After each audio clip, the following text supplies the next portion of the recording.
ایک دفعہ حضور کی زبان نور سے نکلا، ایک دفعہ صرف، کہ ایک اویس کرنی ہے، یہ صحیح مسلم ہے، ایک دفعہ نکلا ایک اویس کرنی ہے، کرن کی شاخ ہے مراد، اس شاخ سے تعلق رکھتے ہیں، باپ کا نام عامر ہے، اویس بن عامر کہلاتے ہیں، برس کے نشان تھے۔ یہ دیکھو یہ ساری نشانیاں حضور نے بتائیں۔ کتنی جگہ آپ نے سنا ہے حضور نے دیکھا نہیں انہیں، اور یاروں کو ضروری تو نہیں نا کہ کوئی ظاہری طور پر ملے تو تب بھی پتہ چلتا ہے، محبوب کا پتہ ہے کون کہاں کہاں بیٹھ کے روتا ہے، لب واہ ہیں، آنکھیں بند ہیں، پھیلی ہیں جھولیاں، کتنی مزے کی بھیک تیرے پاک تن کی، کتنی مزے کی بھیک ماہ مدینہ اپنی تجلی عطا کرے۔ یہ ڈھلتی چاندنی تو پہر دو پہر، او دیکھو نا روزے دے دوالے نے غلامہ دیا ٹولیاں، وہ ایک پہ سن دے کروڑا دیا بولیاں، اور بڑی امید ہے، بڑی امید ہے سرکار قدموں میں بلائیں گے۔ کرم کی جب نظر ہوگی مدینے ہم بھی جائیں گے، اور اگر جانا مدینے میں ہوا ہم غم کے ماروں کا تو مکینے گنبد خضرا کو حال دل سنائیں گے۔ ایک دفعہ حضور نے فرمایا عمر، ایک اویس بن عامر نام کا شخص ہے، کرن کا ہے، مراد ایک شاخ ہے قبیلے کی، اس سے تعلق رکھتا ہے، ماں کا بڑا فرما بردار ہے۔ یہ دیکھیں حضور غلاموں کی نشانیاں بتا رہے ہیں، غلاموں کی، بے خبر ہو جو غلاموں سے وہ آقا کیا ہے، اور بندہ مٹ جائے نہ آقا پہ تو وہ بندہ کیا ہے۔ فرمایا برس کے نشان ہے چہرے پہ، برس ہوا تھا وہ ٹھیک ہو گیا، درہم کے مطابق نشان ہوگا، ماں کا فرما بردار ہے۔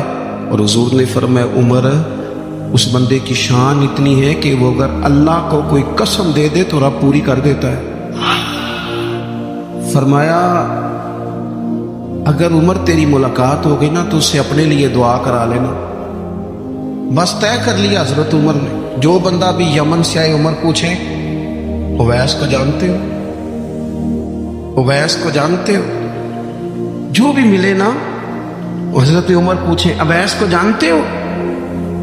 ایک وقت وہ آ گیا کہ حضرت اویس خود ہی آ گئے، حضرت عمر کی ملاقات ہو گئی۔ اب ذرا دیکھنا نشانیاں بتا رہے، کہنے لگے آپ کا نام اویس بن عامر ہے، مراد کی شاخ سے ہیں، یہ چہرے پر نشان ہے، ماں کے فرما بردار ہیں، کہاں؟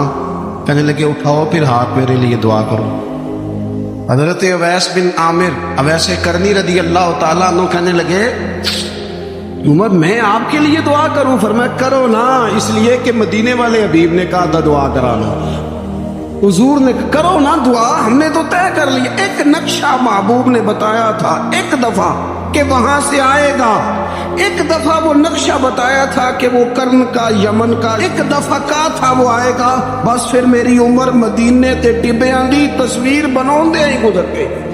ساری زندگی پوچھا اویس تو نہیں نام، پھر وہ مل گئے تو کہا دعا کرو، دعا کرائی۔ پھر حضرت فاروق اعظم رضی اللہ تعالیٰ عنہ حضرت اویس کرنی سے کہنے لگے آپ کہاں جانے کا ارادہ رکھتے ہیں؟ یہ سارا کچھ صحیح حدیث میں موجود ہے۔ تو حضرت اویس کرنی کہنے لگے میں کوفے جانے کا ارادہ رکھتا ہوں۔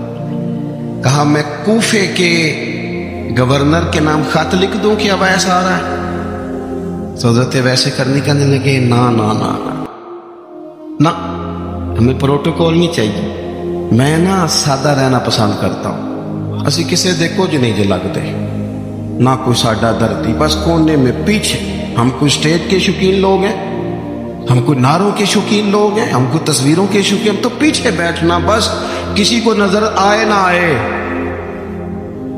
عمر نے تو خود بتا دیا نا کہ مدینے والے کی نظر میں ہیں آپ نظر میں ہیں، مختصر سی میری کہانی ہے، یہ جو بھی ہے ان کی مہربانی ہے، جب ان کی نظر میں ہے تو پھر کیمرے کی نظر میں آئے چاہے۔ حضرت اویس کہنے لگے ضرورت کوئی نہیں، میں پیچھے رہنا پسند کرتا ہوں۔ تو حضرت عمر نے کوفے بھیج دیا، ایک بڑا رئیس آیا حضرت عمر سے ملنے کوفے کا، تو جناب عمر فرمانے لگے اویس کرنی کو جانتے ہو؟ کہ حضور جانتا تو ہوں اویس بن عامر کو، جانتا تو ہوں حضرت اویس بن عامر کو، لیکن وہ تو پیچھے پیچھے رہتے ہیں، گھر بھی ان کا سادہ، حالات بھی زیادہ وسعت والے نہیں. حضرت عمر کہنے لگے تمہیں بندے کی شان کا نہیں پتا. وہ بندہ حج کرنے آیا ہوا تھا مکے، حضرت عمر سے ملے، کوفے کے رئیس تھے، تو حضرت عمر کہنے لگے واپس جانا تو اس سے دعا کرانا. یہ رئیس واپس گئے، حضرت عبیس سے ملاقات ہوئی رضی اللہ تعالیٰ، تو کہنے لگے میرے لیے دعا کریں. وہ کہنے لگے آپ حج کر کے آئے ہیں، آپ دعا کریں. کہ نہیں آپ کریں. کہنے لگے آپ حج کر کے آئے ہیں، آپ کریں. کہنے لگے نہیں آپ کریں. تو حضرت عبیس سمجھ گئے، کہنے لگے عمر سے مل کے آئے ہیں.